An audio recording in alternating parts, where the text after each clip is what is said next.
Hi, I'm Gianna Pinto, and this is my presentation on my interview of American folklore.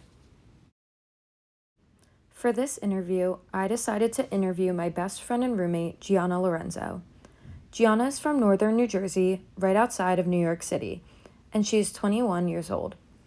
The folk groups that she discussed during our interview are Italian Americans, her familial group, people from New Jersey, people who love to cook, and out-of-state students that go to Louisiana State University. I decided to interview Gianna because she's very talkative and I knew it would be easy to carry a conversation with her. I also chose to interview her because I knew that she had a lot of examples of folklore in her life, even if she didn't realize it before this interview. Prior to this interview, I gave her a little bit of background information on what folklore is and some examples of folklore and folk groups so that she could brainstorm what she was going to talk about in the interview. On this slide is a photo of Gianna. Her main example of American folklore is her family's pasta sauce recipe and other Italian American dishes. She specifically talked about her mother's sauce recipe, which is a family secret recipe. Her mom isn't an Italian, but married into an Italian American family where she learned two separate sauce recipes.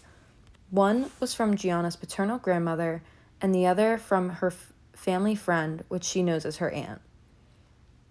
Her mother combined both of these recipes to be the recipe that we know now. Both of those recipes have been passed on through generation by word of mouth with no formal recipe written on paper besides a list of ingredients. The sauce recipe started in New Jersey when Gianna's great-grandparents immigrated from Salerno and Sicily, Italy. They opened up an Italian restaurant called the 53 Club. Her grandparents didn't have a lot of money when they came to America and made a new sauce recipe with the limited ingredients that they could afford. This recipe was inspired by the one that they would make in Italy. When I asked Gianna why this sauce was so important to her family, she shared how it was a way that her family could connect to their Italian heritage after being in America for the last few generations. She also shared how it was almost a coming-of-age moment in her family to learn the recipe, when she got old enough to learn how to cook as well.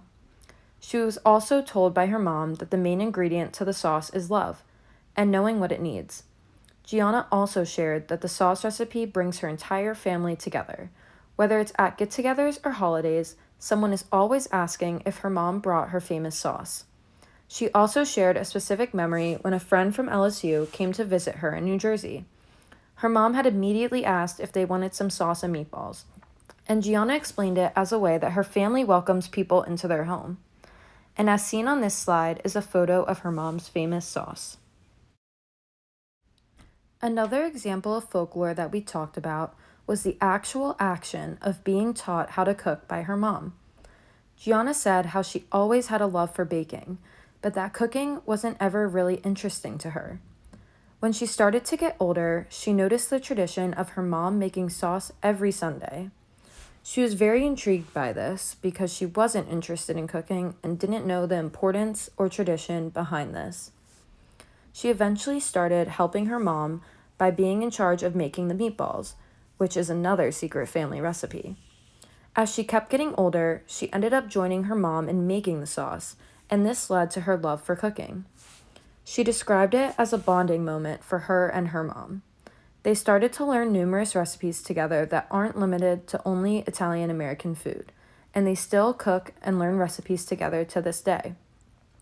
Now Gianna cooks all the time, and she really loves being in the kitchen and trying out new recipes she finds or perfecting the ones that she already knows. When I asked Gianna how this folklore plays a role in her identity, she shared with me that being Italian American plays a huge role in her identity, and she almost makes it into a personality trait. When she came to Louisiana, she realized how symbolic it is to connect to her heritage through food. We also talked about how being from New Jersey, being Italian is pretty common, and that we are very passionate about our Italian heritage, and that it was a culture shock to come to a different state and have friends that didn't know the difference between sauce and marinara or even knew what a cannoli was.